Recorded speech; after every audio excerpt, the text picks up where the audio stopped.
Welcome. Welcome, Sarah. Thank you so much for wanting to be part of this. So I think a lot of people are showing up, know who you are, but let's have you introduce yourself anyway. Yeah, well, thank you guys for having me. It was so fun chatting with you. Oh my word, was that back in summer? We had a conversation. I think that was yeah. So my name is Sarah Stutzman, and I am a wife and a mom and former elementary ed teacher. We homestead on 3.5 acres. After staying home with my second daughter, I decided I really wanted to dive into nutrition. People were asking the way that we were living and asking, well, what are you doing now? Because homesteading back then was so foreign, and so people were asking me, and I was like, well, I don't feel legit giving people, health recommendations, and I don't have any certification, but I think that's a bunch of bull. Though I never regret going to nutrition school. And so I just love helping other mamas, other families, just make better choices for their kids, for themselves, because I feel like our world is just continuing to go step backwards. And now is a time to really step up. If you know anything about nutrition, like just be that ripple effect. So. Yeah, absolutely. We need all hands on deck. Yeah. Yeah, and we are Mjølner and Katrine, and I've been working as a body therapist for,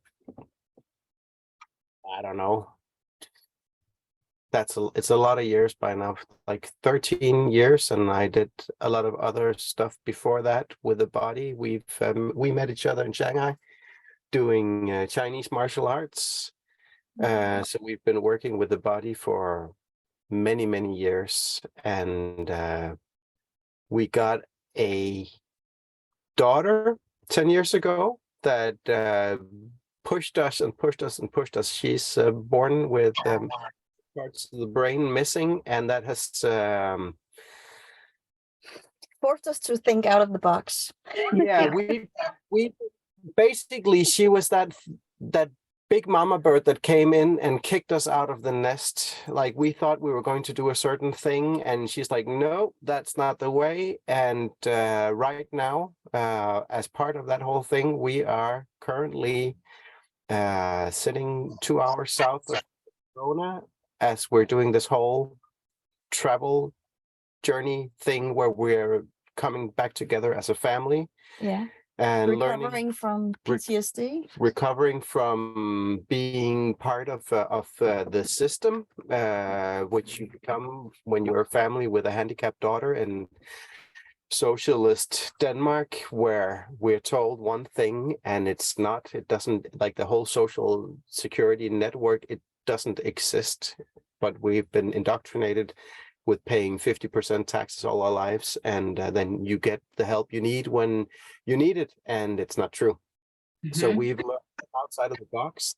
There are beautiful people like Sarah that will actually catch you and support you out, and there's a real genuine human community outside of it's been set up by whatever you want to call that entity that we're fighting against. Yeah, people with real life experiences, real people, real humans, real loving people that are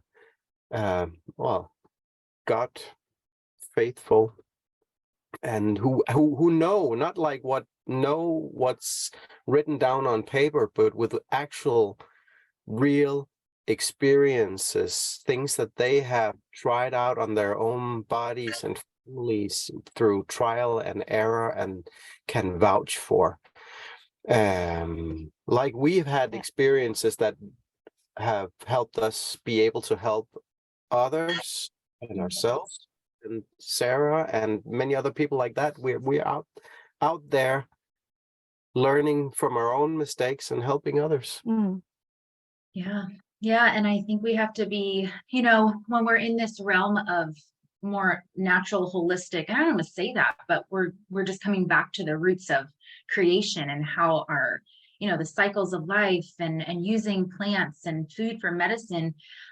We've been so indoctrinated to think that's weird.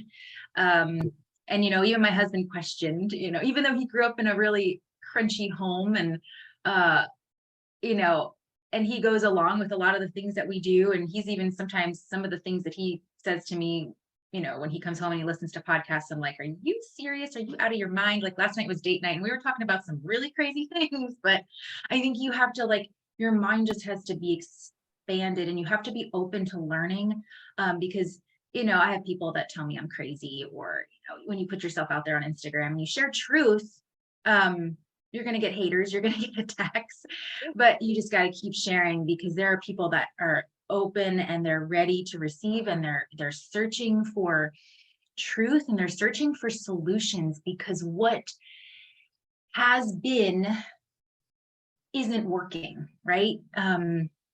Our food is so toxic, and then it's just this vicious cycle of eating crap food. And when I say crap, it's refined, artificial, processed, carbonated, refined, artificial, processed, so CRAP.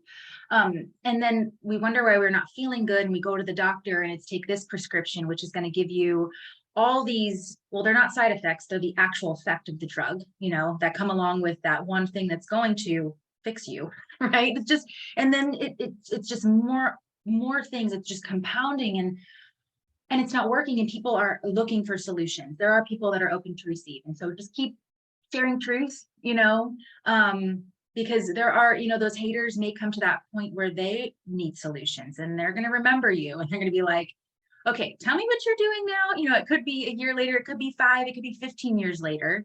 Just keep living in your truth and doing what works for you and your family. And, I posted this the other day, that one man's medicine is another man's poison. And so one thing I've learned through nutrition school is that we're all, diverse.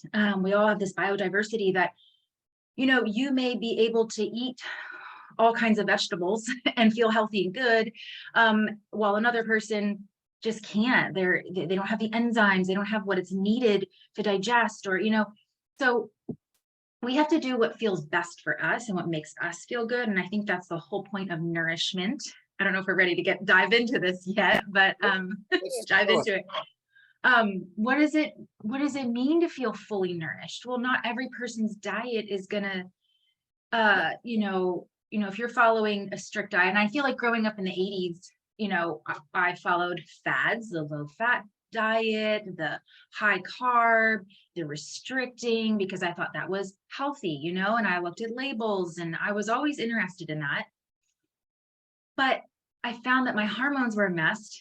I had horrible, painful periods as a teenager, and I was like, is this normal? Is this what a woman should feel like? Like a crying in the middle of the night, crying for my mom, like help, popping tons of ibuprofen. I was like, this isn't normal. And so I think being fully nourished is also being really in tune with your body and knowing what feels right. And, oh, that twinge doesn't feel right. If it lingers for a little bit, like what's wrong? Do I need a chiropractic care? Do I need, am I eating too much dairy? Like, I don't think dairy is a bad thing, but we could have too much of a good thing, could be a bad thing for someone, right? And so I think nourishment is really being connected, right? I kind of have some notes written down here, but connected to ourselves, like knowing how we feel, what makes us feel vibrant, where our mood is like, we're happy, we're feeling good. We don't have those aches and pains. We can go for a walk, we can run, we can play with our kids without being winded. And then also being connected to others too, our relationships, be so healthy. Go ahead. Important to make the distinction between, like you said, this isn't normal. It's like that is in fact normal, but it's not natural. Right. Mm-hmm. So because we tend to like put those two together, but they're actually not. It's not at least not at the current time we're in. It's the unnatural is the norm. The being disconnected is the norm. Being disconnected from nature, from God, from each other, from true knowledge, like from yourself. From yourself, Yeah. that is completely normal, Yeah. but it's definitely not natural. Well, it's common. Yeah. It's not normal, it's common, and it's the norm these days. And look what 2020 did to us in 2021 and 2022. It just divided us. It kept us in a bubble. It kept us disconnected from ourselves and connected to a device. And oh my word, and just the amount of depression, anxiety through the roof, right? I don't know statistics, but I mean, I've heard people talking, close people, like just sharing things.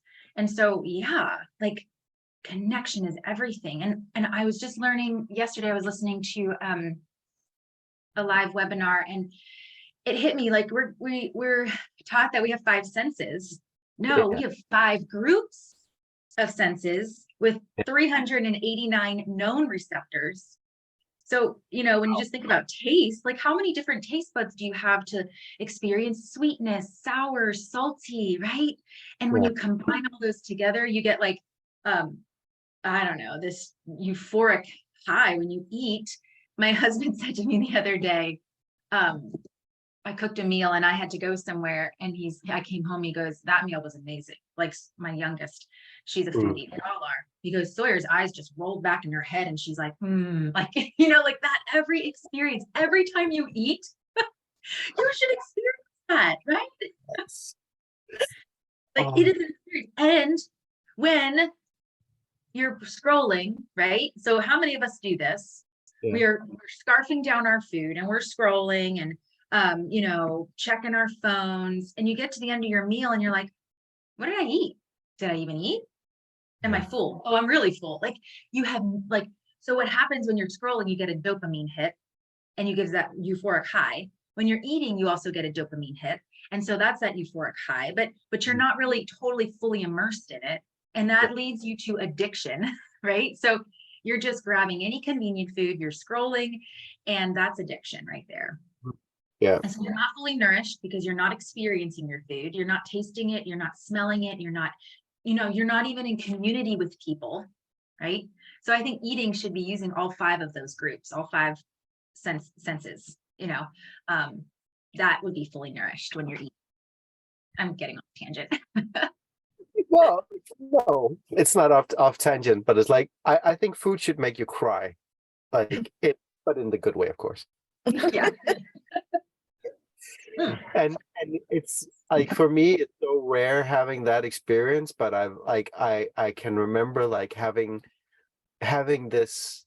There was one time I had like, I met a woman from France, and she'd gotten this, it was a rabbit pate that her grandfather had shot and cooked and canned himself, sent to her, and we were sitting in this gathering with some other beautiful people, and so it's like the connection between us and her roots and her origins, and this really, it was so beautifully prepared, and the tears were streaming down my face as I was eating it. It was such a gorgeous experience, and that was like, I felt, now we're talking about nourishment.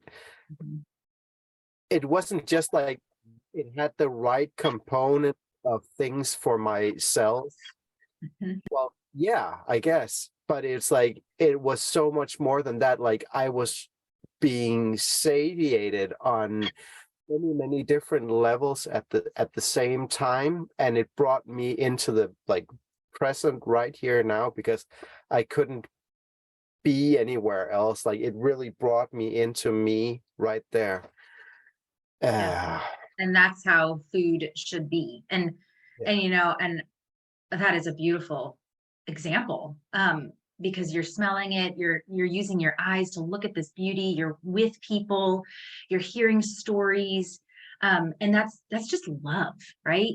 Like, I don't know, like it should make you cry, but it should also make you dance in your seat. Like my husband, when I feed him good food, he's usually like dancing and like, this is so good. Like he dances in his seat. And like, that's one thing my family noticed, my mom, but also my external family, that when my husband, when we were dating, was fed good food from our family, he would dance, and like, they're like, wow, yeah, he's meant to be in our family. That should be like, that should be our whole lives. I mean, that's the nourishment isn't just food. It's everything.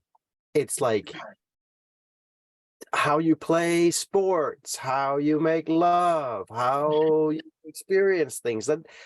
That's that's like one of the reasons that we were put here on this earth, is to fully enjoy it and be alive and happy, and we need to go back there. I mean, and that's like one of the things that we're being shown through the last couple of years with what they have done to us, and like putting us so far in the other directions, like what we're doing to each other. what we're doing to each other, and now we should be doing things with each other. Yeah, because it's far from love. It's far from loving one another. There's so much hatred, but we can choose love, and we can choose, with that being fully nourished, like I was saying, like others are relationships. And so if you are in a relationship or a friendship, or even sometimes this is hard with close family, if it's not filling you, and that might sound self-centered, but if it's bringing you down, if the conversations are bringing you down, you have the choice to change the conversation, to leave, to not go to those family gatherings. And that's hard. But if you're not being nourished and it's affecting you, your inner being, and it's not bringing you peace, for you to be then that light in the world, right? For others, then sometimes we have to break those ties, right? Or limit those relationships, or mentally prepare ourselves going into a family gathering, because you have the choice. What you believe comes to action, right? It comes to fruition. And so we can pep ourselves up, right? And be that light, when we're among people. Not let others bring us down. So we have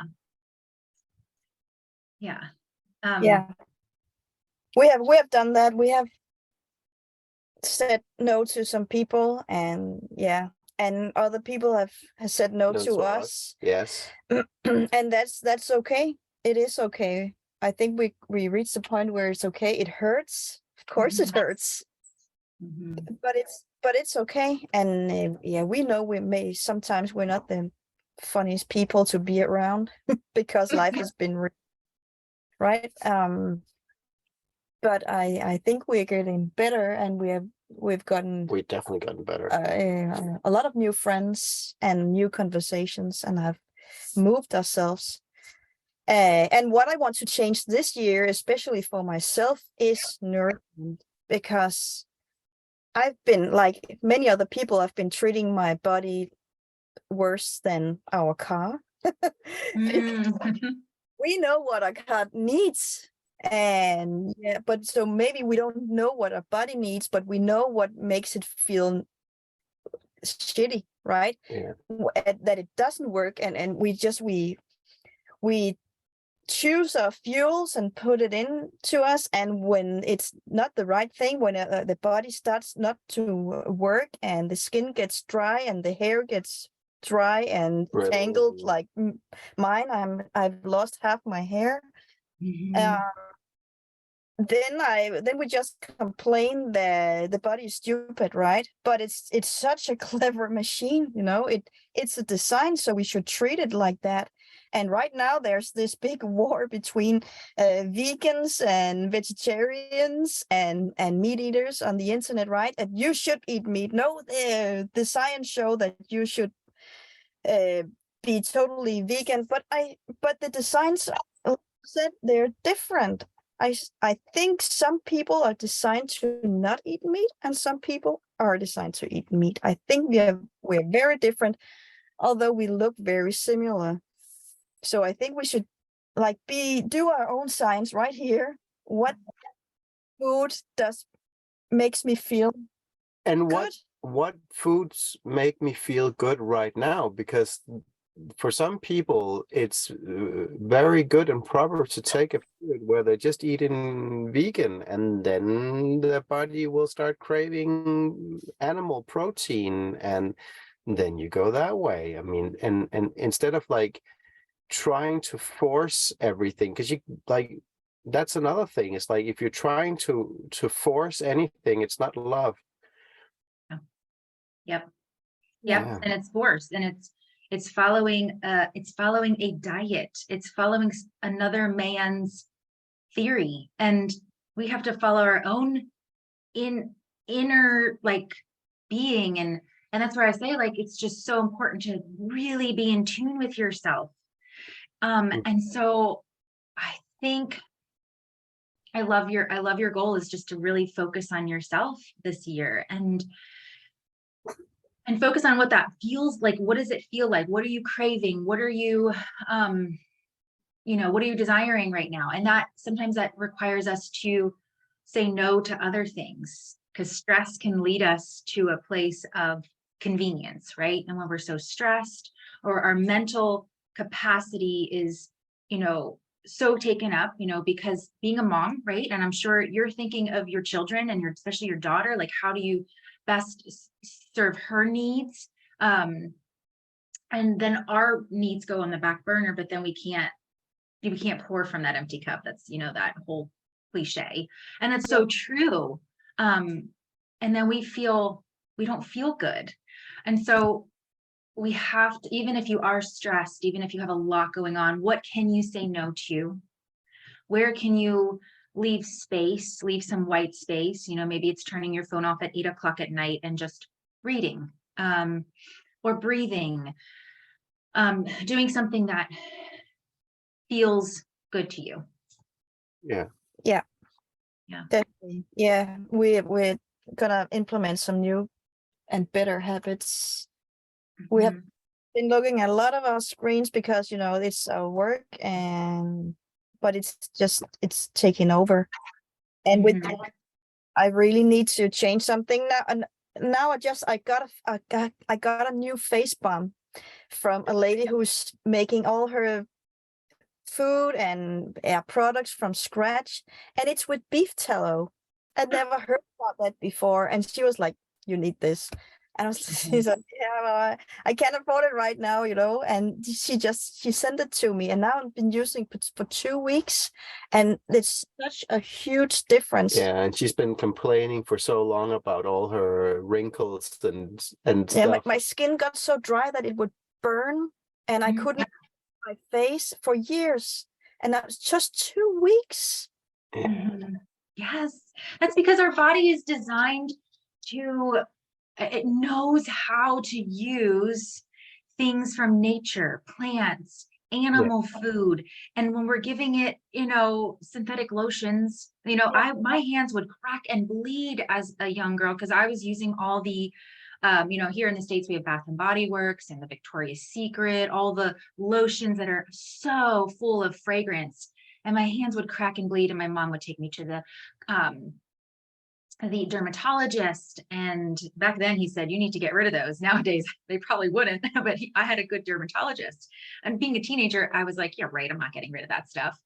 So we did all kinds of treatments and nothing worked. I was even putting urea on my skin, and urea is from urine. I had this urea lotion, and it would burn and it would help a little bit. But once I ditched all those chemicals and just went to like pure natural products, my skin, it doesn't crack and hurt and bleed. And when you were saying like how we have this debate between vegan and carnivore, and then you have the keto diet, you have all these different diets, it just comes back to nature. Like eat what's real, eat a sweet potato, eat an apple, and it doesn't sound appealing when you're like so used to the processed foods, right? But one little thing at a time, and then you'll really start to taste food, and you'll start to feel what your body's needing. Simple things like bone broth, like sipping on, well, I used to call it bone broth, but I'm learning meat stock is healthier for your digestive tract, more gut sealing. But that would be amazing for your hair and for your skin. And it also helps with mood as well, like helping you stay And that is such an inexpensive thing that you can make at home, you know, or wherever you are, really. Here. Yeah, yeah. So like that's one thing I think if you want to incorporate this year is making some more meat stocks, and that is something. Is that something that's readily available for you over there? Are there more butchers? Yeah. Area. Okay. Yeah, it's a thing. Fruit butchers everywhere. Okay. Not so much Good. back where I came from, but here, But here in Spain, and in France, where we're going next, it's they're really bakeries and good butchers everywhere. at their products. I mean, Yeah. there's so much good food down here in the south of Europe. Yeah. Mhm. Yeah, and go to the butcher and ask for, we either call it a soup bone here or a stock bone. So it's like a bone that just has meat on it. And you can use, I like beef, but you can use sheep as well. It has a little bit more of a stronger flavor, but depends on what you like. And then you can, have you ever made meat stock before? Yeah. We did it for a while. Oh, okay. When our son, he had an adverse reaction to Mhm. I'm allowed to say that here. When he was a baby. When he was like his skin would just like every joint opening would just like leak. And so we got put on, we found a lady who taught GAPS, gut and psychology diet. And for 6 months, we were off all sorts of wheat and sugars and did all those things. But it became too much for us in the end. Yeah, and then summer came and all the ice creams and all the grandparents, and it was just too difficult because it was people sometimes left the table and called it child abuse, so that wasn't funny at all. Yeah, but he got better from it. We all got a lot better. Yeah. And I think you can take those principles, if you're truly healing a child or, yourself, it is really important to stick with it. But on the other hand, you could go to two extremes where that stress of sticking to something so rigid, and I've heard parents talk about this, that it's so stressful that what is that stress then doing, right? Yeah. That's creating, all kinds of inflammation in the body. So if we can take parts of those healing diets and do our best, the best that we can, and if you saw results from it, that's praiseworthy, right? That's awesome. Yeah. So what else are you looking to nourish? Like you said, that's your biggest goal this year is nourishment. Yeah, because I don't know how it feels to be fully nourished. It dawned on me just a short while ago. It's like I have no idea. I know what doesn't work. I know when I eat wheat products like in bread in Denmark, I get like this brain fog, and I get so tired. I didn't have that. I haven't had that problem in Italy and France and here in Spain. So there's something there. Maybe it's the Roundup, or I don't know what it is. But I know when I eat something like too much sugar, sometimes I just need to look at a piece of pastry and I can feel it right in here. I'm starting to get dizzy, so I know I shouldn't do that at all because I will feel terrible afterwards. One thing with nourishment, like we also talked about in the very beginning, is when we were in Denmark this summer, we a really lovely couple of ladies had set up this festival. Like this was at the of all the madness. And she set up this festival for other people who could see through all the I saw that when you were there. Yeah. It was the most beautiful experience I've had in a very, very long time. Like we came in there and like we are used to like having to have our guard up. It's like what can I say? Like how I have to watch my word because I'm gonna step on somebody's toes. And you could just feel instantly there was nothing of that. And just the feeling of the weight of the guard being let down. Like I could put down all my armor. I could just put down armor and just walk in, and I could talk to basically anyone there, and there was nothing. And you can see it in the hearts. It's like in a church. You go in to the first room and you put down all your armors and your weapons. Oh yeah. And then you're safe. And it was a feeling of safe, and that nourishment on that level. I want that sense of community. And allowed to be me. Yeah. You know, that's my saying this year, because I feel like I put that armor up because there was so much hate. It's either this way or that way. You're wrong, I'm right. Well, who's right? Who's wrong? And so my saying is, when I'm going into a situation, you are loved, you are safe. You are loved, you are safe.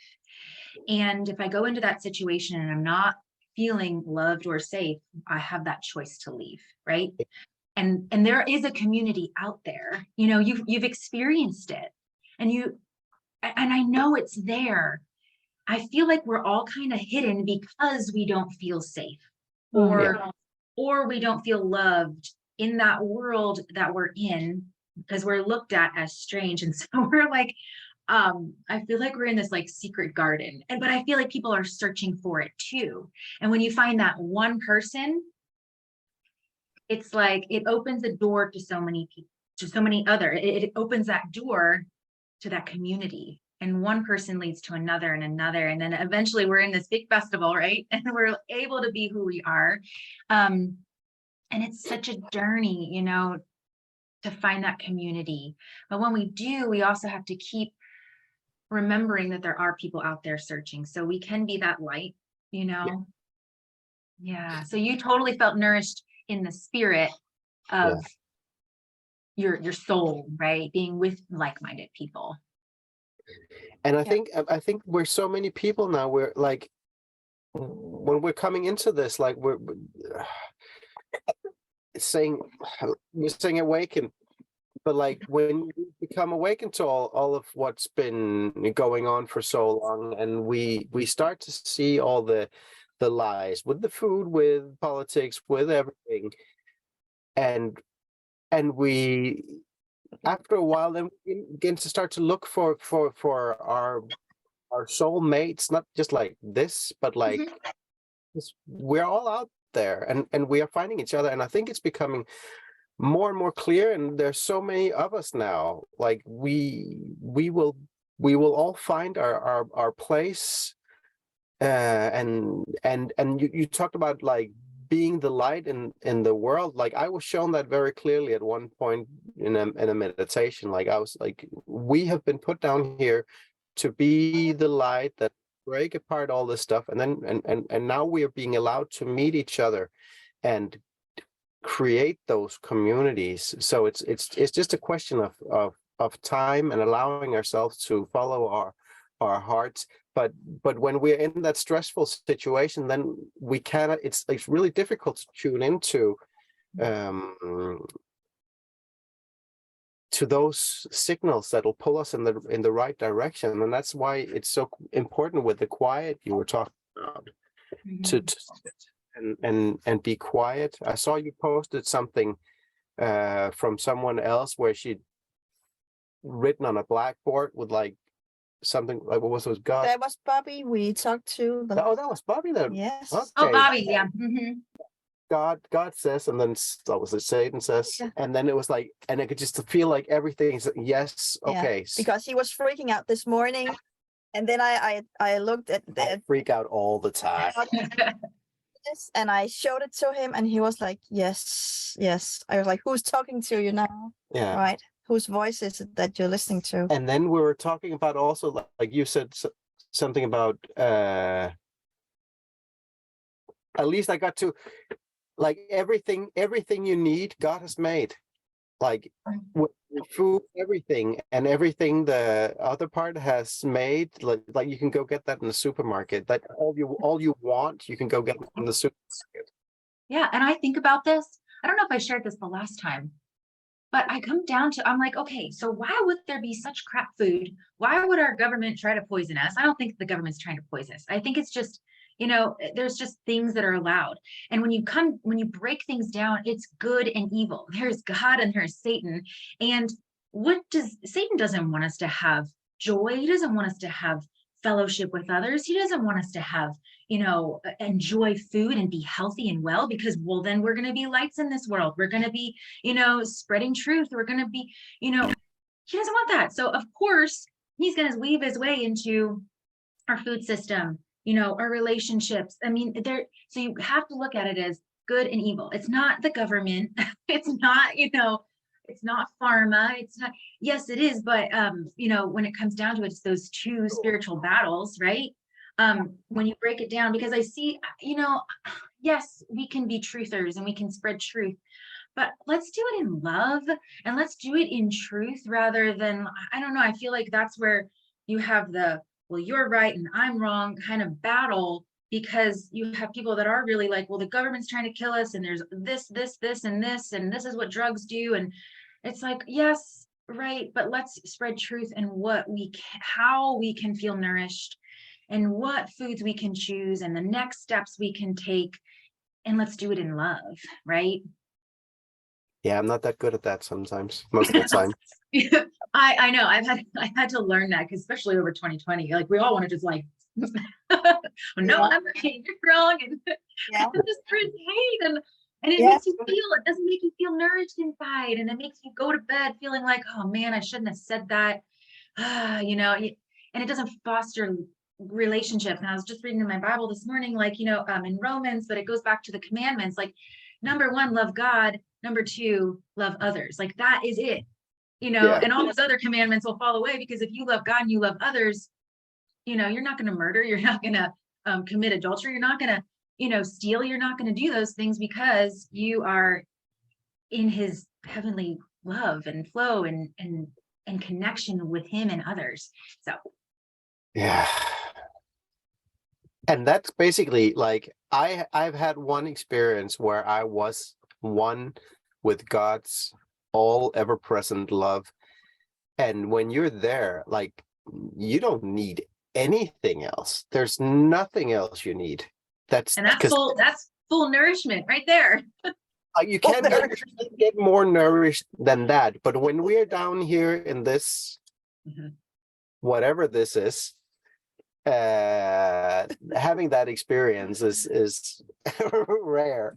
Yeah. We just definitely have to check ourselves often, ask for forgiveness. And because, like, Katrine, you were saying you're not sure how it feels to feel fully nourished, but I think you do, because you, like you said, you look at a pastry and you automatically feel that headache, and you're like, I'm not going there because I know it's not going to make me feel good. So you choose to feel good rather than, you choose to feel nourished rather than having the headache, the brain fog. So, and it's just tapping into that more and more, and having that self-control. Sometimes it is self-control, because sometimes it's like, well, I know I'm going to feel like crap, but I want to eat it anyway. And we can have those moments, right? And then there's also times where you feel fully nourished, like I ate really well today, but I'm craving something. And in that moment, that's where you have to tap into the emotional part. Well, where am I not being nourished emotionally? What am I eating internally? And that's where I often go. Like, have I communicated with my husband lately? Are we passing ships in the night? Did I yell at my kids too much? Am I taking time for myself? Did I have some quiet time? Did I read? Was I on this too much that it's feeling me, making me feel imbalanced? So go to the emotional component then. Yeah, because I know when I talk to a person that I don't go that well with, I go straight to the cupboard and find something that right. So I know I'm not gonna feel this. This is just too painful. I'm gonna eat some chocolate or whatever I can find, right?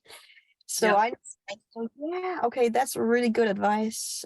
And then, when I have those moments too, that's where I use essential oils. So like, I love the oil. So I'll gravitate towards a certain emotional blend, put it in my hand, and then just breathe in and do that, like, that really strong exhale a couple times. and journal and just like brain dump, and pray and, yeah, because food's going to make us feel worse and then we're going to like mull over it. Right. And I always like to think if I've encountered someone that doesn't say nice things, I call them garbage dumpers. I tell my kids, they're just a garbage dumper because they don't feel good about themselves. So they're going to dump their garbage on you and then make you feel bad. So it's not you, it's them. And let's pray for them, let's see how we can be a light for them, and love them, even though that can be really hard sometimes. Maybe love them from afar. Yeah. We've definitely been the garbage dumpers for some people that we had around because we were feeling shitty. And we still feel shitty from time to time, but we're getting. Yeah, there's still the whole self-worth issue. Yeah. It's getting much better. But coming back to food and nourishment that way is with the self-worth, I think we're doing the same like we do to our kids. We put them in the nurseries and in kindergarten way too early, and we not expect them to, but we tell them that they should be able to deal with it and get through it like it's some sort of battle. We do it with our bodies too. Take this bag of crappy chips, crisps, I don't know what you call it, chips In the US. all right, Crisply. and eat it, and we demand our bodies to be able to cope with it. Otherwise it's weak and it's stupid. Like with kids, they don't they cannot handle school anymore like the other kids can do it. Then why can't you should be able to do it. Because we're putting them in that box. Yeah. And we're so individual. We should stop that. We should totally stop that this year, please. Can we do that? I see a big revolution of that. And just focusing on what is natural, what works. I talked to one of the son's friends. He was just here visiting us. He's 17 and he's very brainiac. He loves reading about science and everything. Clever boy. Clever boy. And he was reading this book about how science now are looking into immortality. Immortality, keeping us younger. And I said, well, we could start nourishing ourselves and eating food. And he was like, why? I am eating real food. I was like, this bag of chips right here and what else you have been eating, that's not real. And he was like, does it matter? I was like, you don't know, be fully nourished, I said to him. And he was like, yeah, I do. No, you don't. So we could start with that. Otherwise, it's just putting crap on top of the other. We need to fix the foundation. Yeah, we need to go back to that. We just need to go back to the foundation. And people say, oh, it's so hard. Yeah. Well, it's simple, but it does take time. And it is difficult to retrain that brain, those patterns, those habits. But when you taste a chip, like a potato that's actually cooked in lard, oh my word, you're not going to want those bags of stuff. Yeah. When you taste a homemade sourdough tortilla, you're not going to want the stuff from the grocery store anymore. No. It's like you feel it and you taste it and you feel it and you feel nourished. Like I had a student at class, an older woman, and she was eating a tortilla, like a homemade tortilla that we made with pork and like all fresh, real ingredients. And she ended up eating 2, and she goes, I ate 2, but I don't feel full and I feel good. I feel nourished. I'm like, yes, that's how food should be. And we need to go back to that foundation, not creating, drugs, things that are going to make us live longer. I don't know. The first time I tried sushi, I was an adult.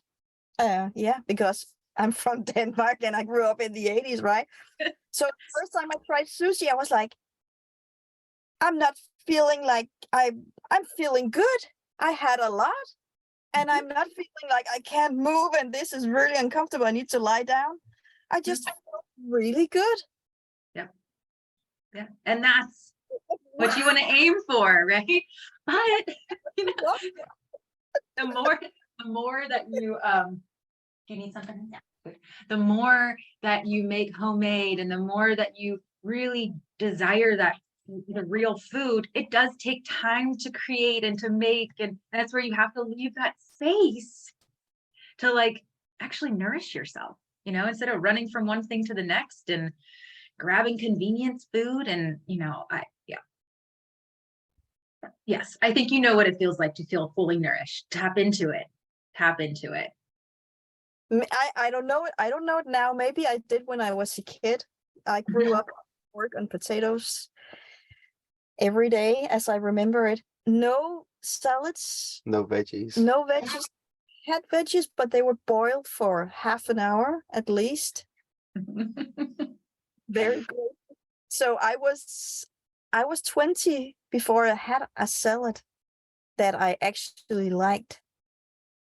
And yeah, I had raw broccoli and I really liked it. I was like, what? You don't need to boil it for half an hour? So No. that was a huge experience. But yeah, so maybe when I was a kid, I felt good. But I have been treating my body not that good. And because it's convenient and I've been very stressed out. And I have myself stories, right? I've been demanding my body to cope with all this crap. It should be able to process it. And yeah, now I need to change my mind about things about dairy. I never tried raw milk, but I'm looking forward to that. But I'm trying now. I'm introducing like dairy products, maybe not yogurt. I tried it the other day and didn't sit well, but it's because it's been processed, right? So it's still not the natural Processed, stuff. pasteurized, and Yeah. sprayed, and But I'm starting to change my mind again about things, and I think that's the first. The other day we had some deep fried thing. We had fried French fries, fries, yeah, and some deep fried cod, cod I think, balls. yeah. They were weird. And that didn't go well. And we had some churros too, because we're in Spain. We had to try that, and that was not good. So no more deep fried things in like seed oils. That's a bad thing, right? No more of that. And now I need to really cut down on sugar. I can feel that too. So my body is screaming to me now, please do something, especially my hair, my skin. Yeah. And your teeth. Yeah, my teeth are really talking. Yeah, teeth. And our teeth are, I think like all body systems are so connected, so your signs are you're seeing your hair, you're seeing in your teeth, and that's a check engine sign. But those check engine signs only show like usually it's like 7 to 11 years. I think it's more closer to 7 until your body starts to show outward signs that it's been compensating. Those systems in your body are compensating for one another until it's finally throwing out those white flags like, hey, I need help here. Send help. Because I was like, because I'm not that stressed as I used to be, so how come it's happening now? Well, so it's a combination, because it's both, like, it's when you look at it like on the metabolic level, like you can only go so far before you need the calcium and all this stuff. But then there's also the emotional aspects that shows up almost immediately. We did a course with a lady who used to be a dentist, had been for like 30 years. Her dad was a dentist as well, and she's like, she could instantly see and feel like, okay, when this tooth is doing this thing, then it means this. And like, she did an analysis of me at one point. We did an interview with her, and I told what tooth was doing something, and she said, okay, well, normally I would say it's feeling like a martyr.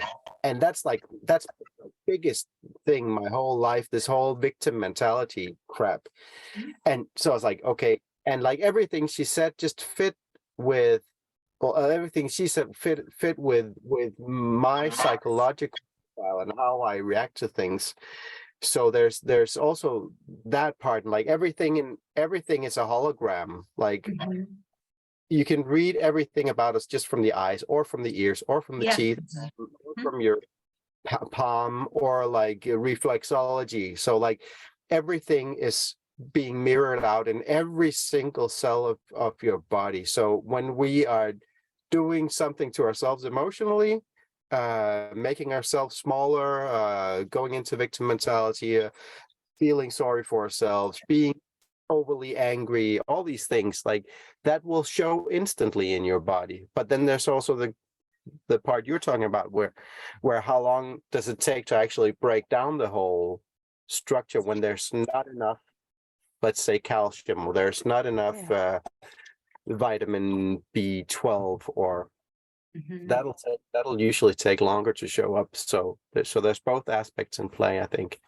Yeah, because you need all, the essential minerals and vitamins, mostly minerals, for cell replication. And if it's not there, your cells aren't going to be replicating properly. And that is going to lead to the dis-ease in the body, which is going to show up then 7 years later, when there's no healthy foundation, right? And the other body systems are trying to overcompensate to keep you alive, right? Like our body is so magnificently created that, Yeah. it's like no science can ever So come strong, like close to it. all the crap it puts up with, we're putting our bodies through, and we still live. Yeah. And so Why? when we're like, why isn't our body working properly? We should be like, thank you for keeping me alive through the emotional turmoil that I'm putting you through the crap I'm putting in my mouth and on my skin. And, so we need to be doing our body's going, what are you doing to me? Our body's yelling at us and we're yelling at it. And, we just need to live in harmony with with our body. But are you familiar with, let me find it. Do we have even? Are those questions? No, there's no questions. But like, if anybody on YouTube wants to put a question, I think Sarah's gotten a few questions as well on her. Yeah, this will lead me into. I did have a question on books. If there's no questions out there, I can. No, but the least. Mindy commenting a lot on live chat, so it's great that she's there, and but she hasn't posted any questions as far as I can tell. We have 8 with us on live chat, or looking at least. Oh, you're from Iowa, Mindy. Welcome. 17 degrees. Whew. Oh, and you know what? Okay, from the cold weather, like nourishment. I fought the cold weather. Like I hate cold. I hate it. I'd stay inside. Instead of learning to live with the cycles of creation and the seasons that we're in, learning to just go in the morning, stepping outside in my bare feet and just breathing in the cold. It is on my goals, my goals, not for this year. Eventually I want to do like a cold plunge. I used to do that on New Year's Day. We would go and plunge into this big quarry that we had. And I don't know what I was thinking. I was 16 then, right? 17, 18. And it was so fun, kind of, but it was exhilarating. I'm like, let's go back to that. But like living with the seasons, I think we need to start doing that also is nourishment too, like breathing in the fresh air. Stuff for your body, and like, and you want to talk something about like instant healing, like just getting your on the ground, that will instantly reset the electricity in your body, like instantly. Yeah, we don't like need all those. the stuff that you've all the stuff you've gotten Go ahead. from your greens, the positive ions that make all your cells cling together, like as soon as you put your feet on the ground, that will like and recharge you to negative ions that will make all your cells like be repulsed by each other, so they can go everywhere they need to fix everything. So just doing that in the morning, going out in bare feet, that's nourishment as well. Like the earth will give you that for absolutely free. I know. I was just going to say that free, because you can buy all kinds of stuff that it's going to, ground you. Like there's grounding sheets that you can sleep on. There's grounding mats you can stand on. No, just go barefoot outside. It's free. Like you said, God gave us everything that we need. We don't have to be. Yeah. But I did have, let me see, no questions on here. I did have one question from Instagram. Books, and you were saying about, your dentist that kind of did that analysis of your teeth. Are you familiar with Louise Hay's Heal Your Body? Yeah. So that book is a must-have. The Feelings Buried Alive Never Die. That's by Carol Trueman. Do you have that one? No, I haven't seen that one, but that's a big theme in what we're doing. Yeah. So this one's a little bit more meatier. Like Louise Hay's is just pinpointing, like, okay, lower back pain, what could that be? You look at it and you look up the cause, like the emotional cause, right? Same thing here, but this is more in depth and there's more reading to it. So I love to have both, because then I can refer to both of them. Then they're usually spot on, usually the same emotional component, right? Not feeling loved, not, let's just look here.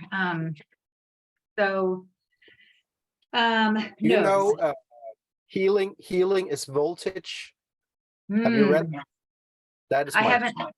Healing is voltage. I'm gonna write that down. That should be, everybody should read that one. It's written by a doctor who's also an acupuncturist, and it's like, it's all about like the electrical body.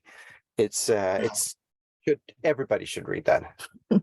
Well, I'm adding it to my list because I love learning, and I told myself I'm going to expand my world this year, because 2020, 2021, 2022, I said no to opportunity. I didn't learn. I kind of sunk in my bubble and retreated.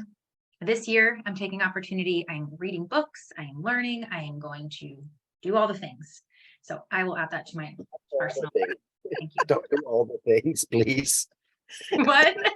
Don't do all the things. I won't do all the things. I'll use discernment. I'll stay safe and healthy. Yeah. Stay sane, stay healthy. That's a good motto.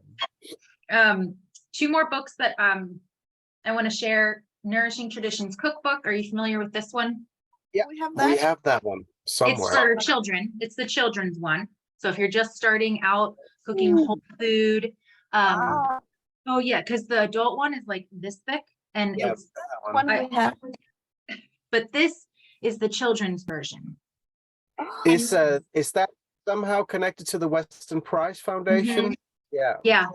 So it's written by Sally Fallon, but it's a version that adults can read as well, and like that are just beginning to cook, diving into whole foods. There's beautiful pictures, reasons why you don't want to eat seed oils, reasons why you want to eat, sprouted grains. So it gives you the why as well, and it helps you and your children learn together in the kitchen. Brilliant. Yeah. And then another one is Dr. Bill Schindler. I don't have that because I have it on audiobook. Dr. Bill Schindler, he's from Maryland here in the States. He has a book called Eat Like a Human, and it's great to listen to on Audible. Maybe you told us that. That's probably true. We heard that before. Who was it? It was you. It might have been me. It might have been. Yeah. Eat like a human. Yeah. Yeah, right with. And he narrates it too. If you listen to it on Audible, there's some books I just cannot listen to on Audible because it's like, oh, I can't get past this voice. But I like listening to him, and he goes over kind of the history, a little bit of the history of food and how it came to be, and more ancestral practices of processing food, because food should be processed. Certain foods should be processed, but not in the way that we're processing them in a factory, right? No. We should let some Yes. bacteria work. Yeah, yeah. And I mean, even some foods have to be processed to extract their nutrients. Yeah. So in an ancestral way. And so he talks about that. So that's super helpful. Like the whole sprouting thing, like so that things become bioavailable and all the stuff that's inhibiting our consumption of it worked out of it. And grains used to be sprouted right in the field.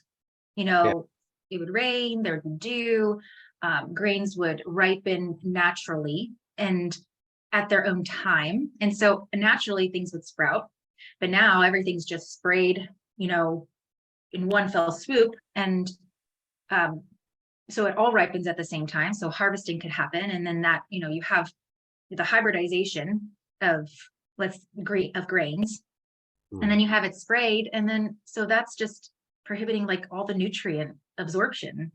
So we're not getting any nutrients from our grains. And bread on the shelf lasts for like weeks now. Like how is this bread not getting moldy, right?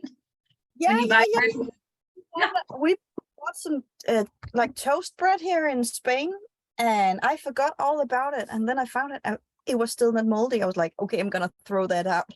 Mm-hmm. And the baguettes we got in France, they just like went instantly bad. Like first they went hard and then molded, like straight away. Yeah, so that was Mindy asks if you could post the books on Insta or in notes. So if you could like make an Instagram post with the books, yeah, but a link to that. yeah, we can put it under here in description too. We can, yeah, we'll do that too. We'll do it too. Yep. Oh yeah. Absolutely.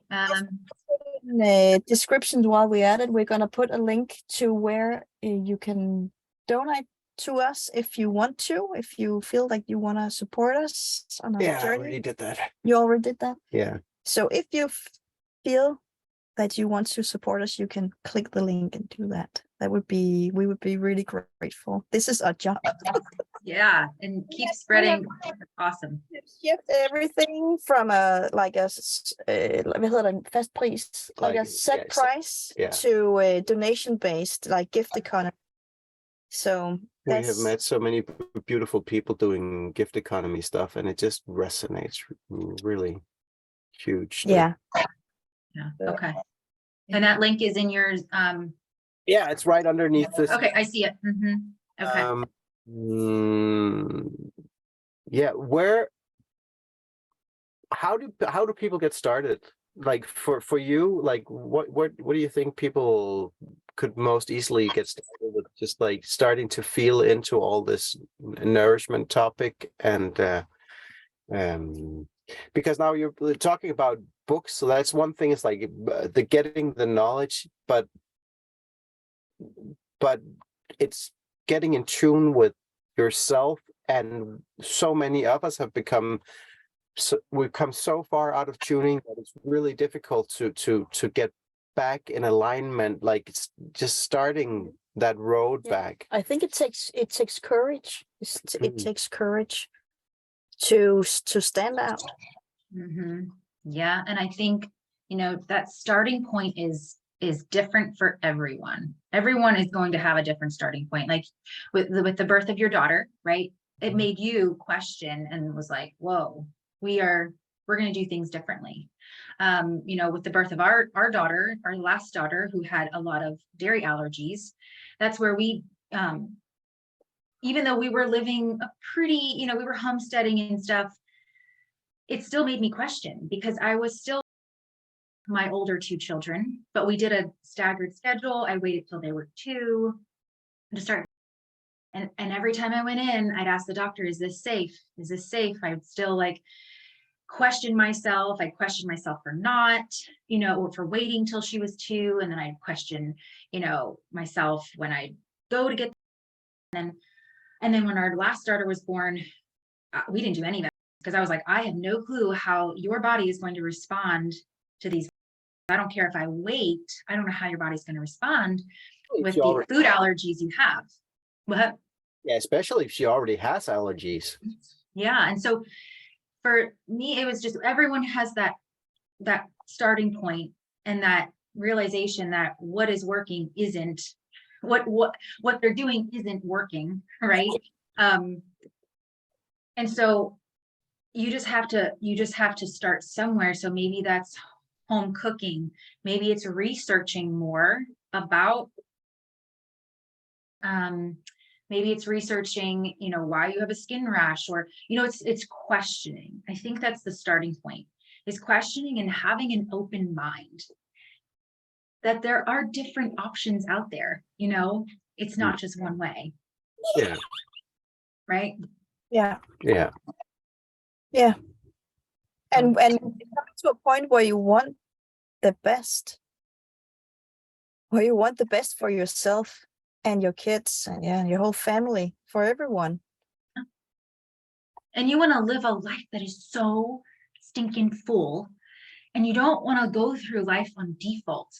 I'm getting to that point where, I know this is kind of silly, but like, I went to a restaurant with my mom the other day, and it was for her birthday, and it was a really, upscale experience. We got this like little tent outside. It was heated, and like the whole experience was amazing. And they had, farm to table meat. And, I was like, okay, perfect. So they had the right ambiance. They had the right labels of farm to table meat. The food came, and it was just less than. It was like, really? Like, the fries were from a bag. Like, I was like, I'm going to upgrade and get the fries. Maybe they're made in lard. Like, I didn't even ask. I envisioned like, it's a really nice restaurant. So they're going to have the best, right? It's going to be hand cut fries in lard, or probably not lard, but I was like, I'm going to upgrade, get the French fries with the garlic aioli sauce. And they were bagged fries. I was like, I just spent over $100 for my kids, myself, like on an upscale meal, and it was less than. Like, I want to be able to put my money into something that I know is going to better our future, better our health, expand our mind. I don't want to go through life on default and just picking less than food and, looking at, just watching TV and wasting my time. I want to live life to the fullest, and we want that for our children, right? I want everyone to experience life, right? Experience it. Yeah, don't settle.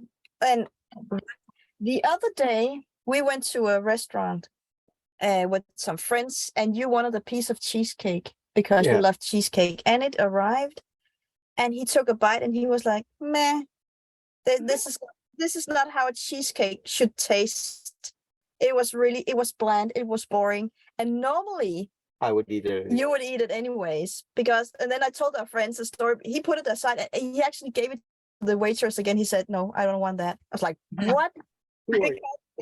He's got this story. Our friends just visited us, and when they're going back, they went to Barcelona airport to get back to Denmark, and he said, don't get a burger there.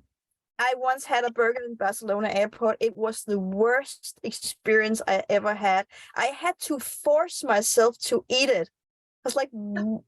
So you didn't throw it out. You were forcing yourself to eat it. I was hungry. Now you were hungry, but now you took a bite of that cheesecake and you were like, no, I don't want to force myself to eat that, because why should I? It doesn't taste good. There's good job.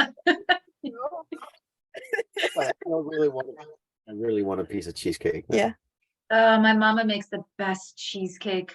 Like, she told me what she was going to make for Christmas, like Christmas dessert, and cheesecake wasn't on the menu. I was like, can you please make cheesecake?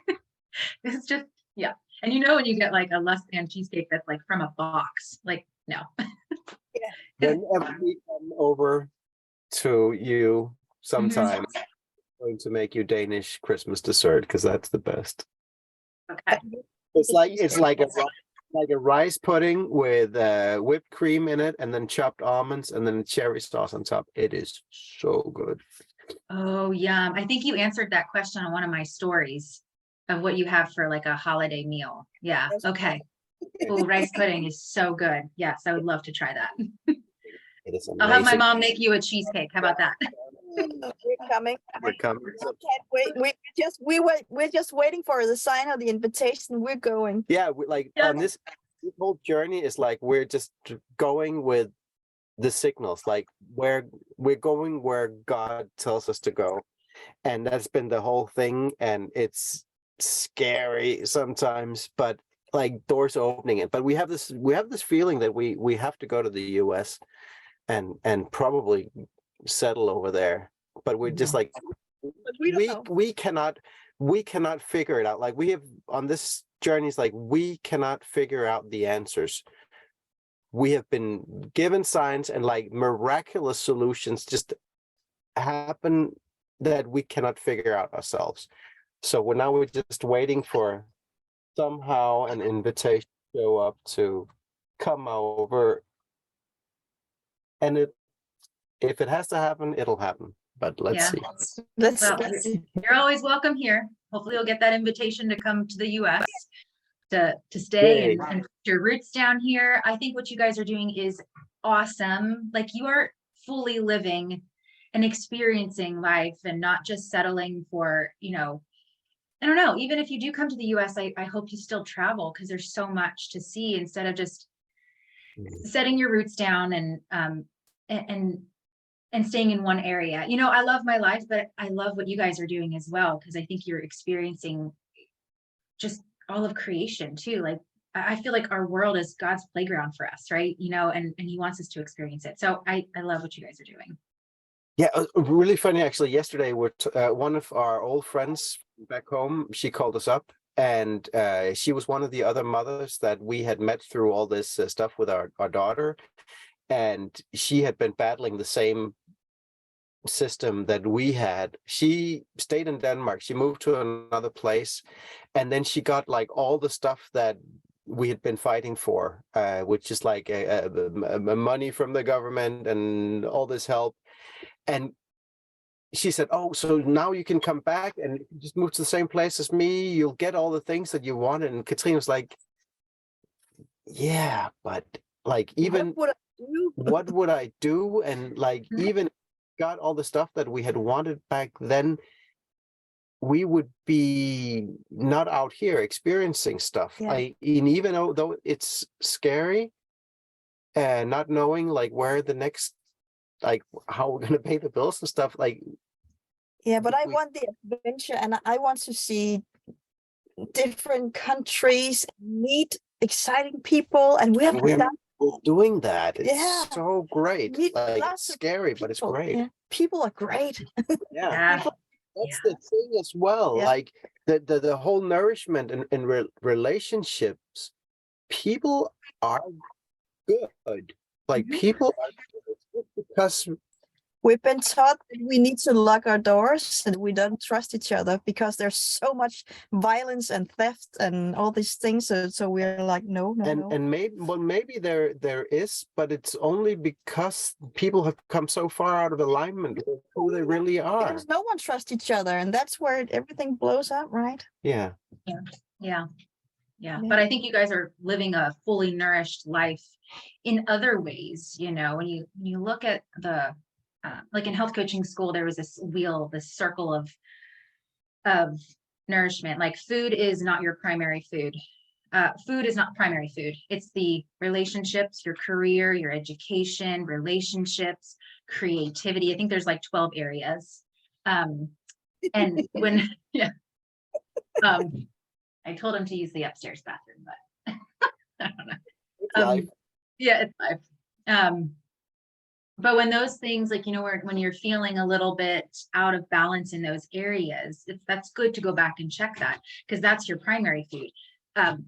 Food is your secondary food, right? That's just what nourishes you. So I think you guys are living fully nourished in so many ways, right? And we can never have a full balance, but coming back to how we started, it's important to be in tune with ourselves and our surroundings and others. Yeah. One last thing, because Mindy just posted. Oh, no, there's a problem with the server, it says. Yeah. How do we know where to start? I always try to do everything at once and get overwhelmed and go back to the new old ways from the 80s, 90s. So how do we know where to start?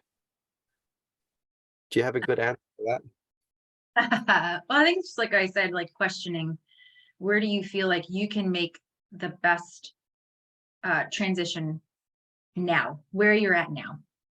And when it comes to, there's this fly here that's always around me when I'm on the computer. Maybe it's, and I'm just going to speak from like food standpoint. Start cooking whole food. Start learning how to cook a chicken. Maybe it's buying less snacks at the store and more homemade snacks. You know, hard-boiled eggs, cheese, carrot sticks. So it's kind of that slow weaning off of the grocery store food and start eating food that you either grow or you source from a farmer. So the Weston A. Price Foundation, thank you, as my daughter hands me a peanut butter cup. Nice. Organic. We went to this Dents and Bends store the other day that we have close by, and when we do find organic chocolate, we will stock up, because that is one thing we like to have in the house. But WestonAPrice.org, if you go to that website, WestonAPrice.org, you can find chapter leaders worldwide. There's a lot more in the States, but you can find chapter leaders in your area that are going to help you find farmers that grow meat, pasture-raised meat, vegetables, and even they will even connect you to more holistic practitioners too. Mm-hmm. So yeah, so starting in the kitchen, and then one thing is going to lead to the next, and it's not a race, it's a marathon. It's one that you have to just do at your pace. I know with, you know, social media, you know, we can get caught up in what everyone else is doing. I used to make kombucha and kefir. I let those things die because I couldn't take care of everything, you know? So, you know, it ebbs and flows with the time that you have. And people might say, oh, you have so much time to be in your kitchen. I don't. I am busy. So work with the time that you have and make those slow transitions.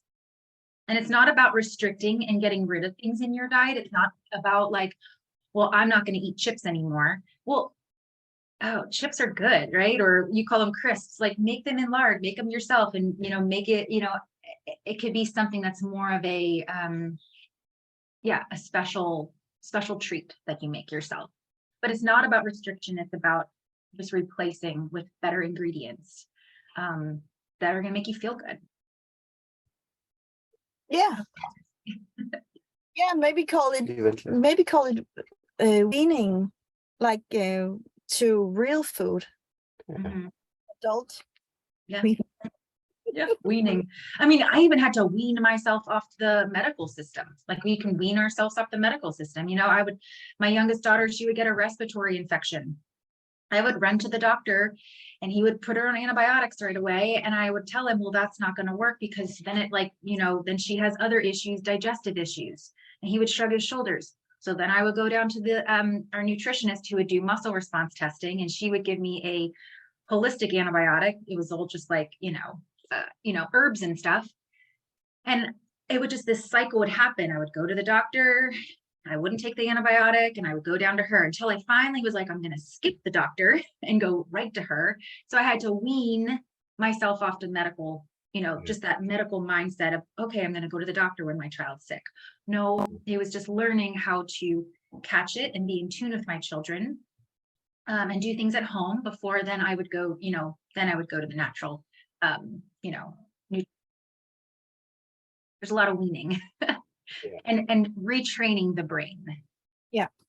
But that's the thing. We've been indoctrinated to a certain line of thinking, and it's from very small, and it will take some time to. And that's a big thing. And be kind to yourself. Yeah. Be super kind to yourself. Yeah. Yeah. Yeah. Give yourself grace and celebrate along the way. Even if you make goals. I don't really necessarily make goals, but if you look at the calendar, you're like, wow, I've gone 90 days and I haven't had a soda, celebrate that, you know, maybe not with a soda, but celebrate in another way. Like, how do you like to celebrate? Yeah. But celebrate and be kind to yourself. Mhm. Yeah. All right. All right. Oh, thank you so much. Yeah.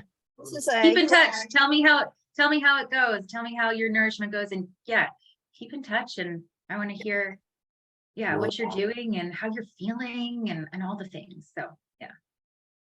Yeah. We love Yeah. you, Sarah. Yeah. Yeah. Love you guys, and can't wait for you guys to come to the States. I can't It'd wait. be amazing. Yeah. Yeah. Yeah. So what would it take? I want to know and let people know too, like, what does that invitation look like? Because you're now staying in Spain, right? And you're taking care of a little farm in Spain, and then you're going to France.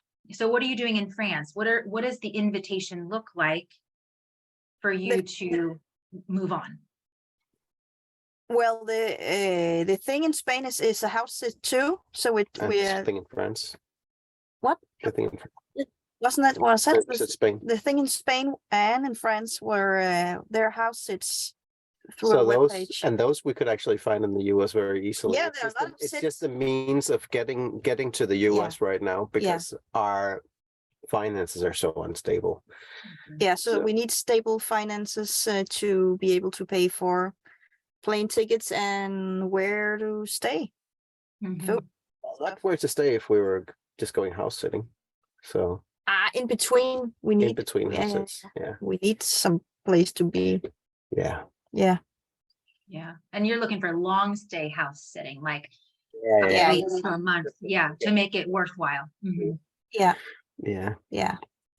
Going Well, around. it's out there now. So Yeah. anyone that needs some house sitting long term, these are your people. Yeah. Especially for farmers like homesteaders and stuff.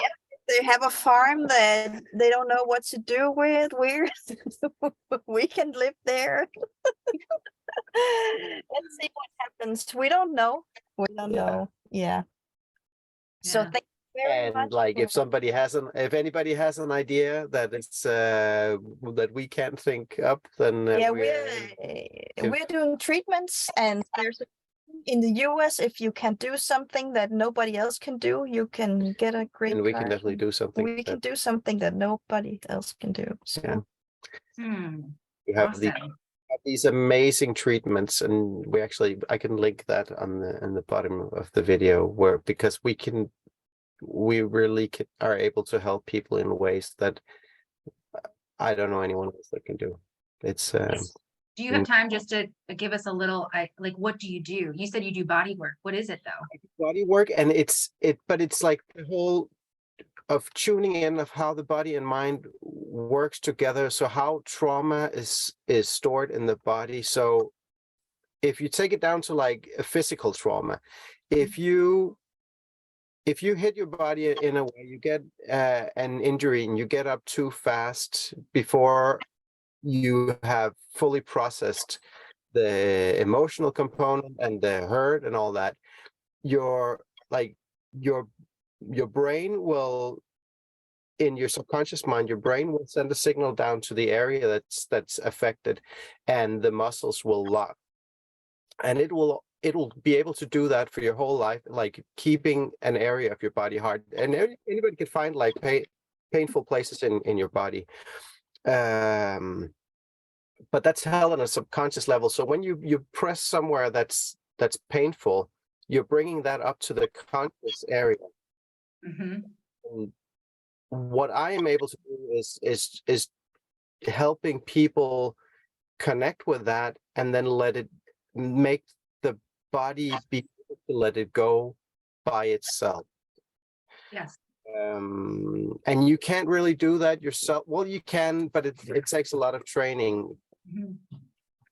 Being able to have somebody else like me be there enables you to not,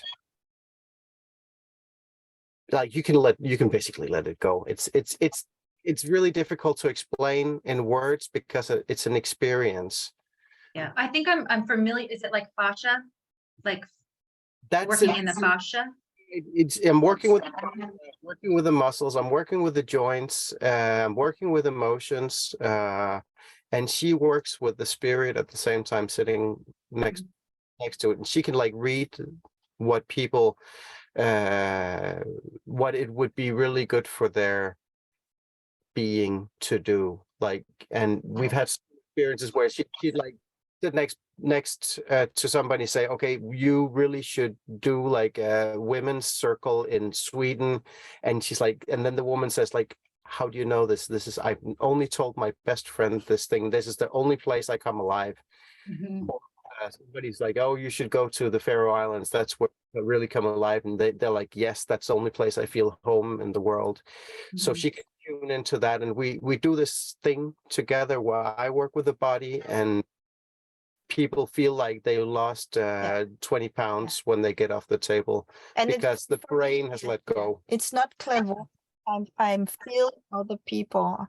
I feel their frequency. So it can be explained, but some people would be able to explain it. Yeah. So You have a gift. You have like a sixth sense. My mother is the same way. Like, she can sit with someone and she'll be like, you need this oil, smell it. And she'll come back to the room and they're like sobbing because she just knows.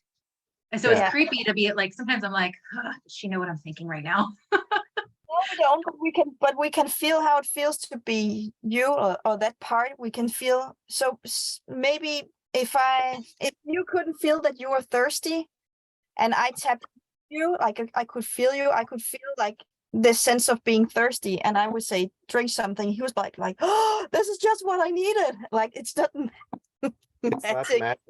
And that's like going back to the healing is voltage, because this body, like everybody knows that if you put your hand on an electric fence, you'll get a shock. And that's because your body conducts electricity, because it runs on electricity. And anything that has electricity has a magnetic field around it. So we are affecting each other because we're biomagnetic electric. We can affect each other. So maybe I can't tune into my own field properly, but she can, by sensing into that, she can feel the same things.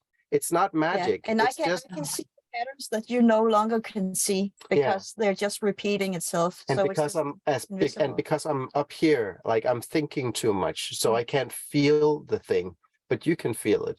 Yeah. I'm like shaking because this is like, yes, you're speaking my language. Like, yes, this is why everybody should read Healing is Voltage, because that explains a lot of it, and it shows like how do things like the C word appear and appear because the misalignment. So there's this example of they took mice that are prone to get cancers.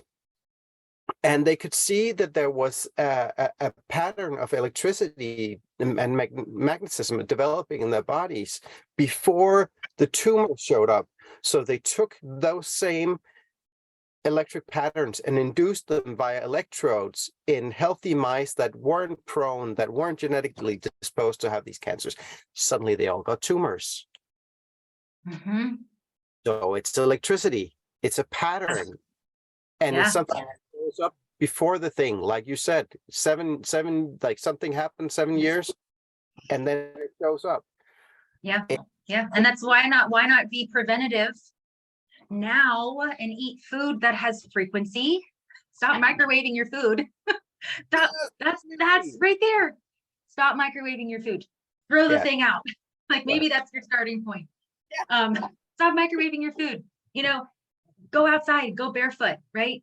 Because we are electrical beings, and we're around our computers all day with this, magnetic field that is not healthy for us. And now we're eating crap food. And I mean, yes, be proactive and fill yourself with positive frequency.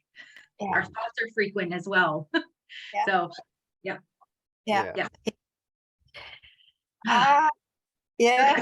Okay, we'll talk for another couple of hours. I know. It was so good chatting with you guys. You have an awesome rest of your afternoon, evening. I'm gonna go get my day started. So Go milk Thank that you. cow. Go milk those Yeah. cows. Well, we're building a cow shelter, so I better go help. I've been slacking on that. So All right. Mwah. Mwah. Thank Love you so so much. see you guys.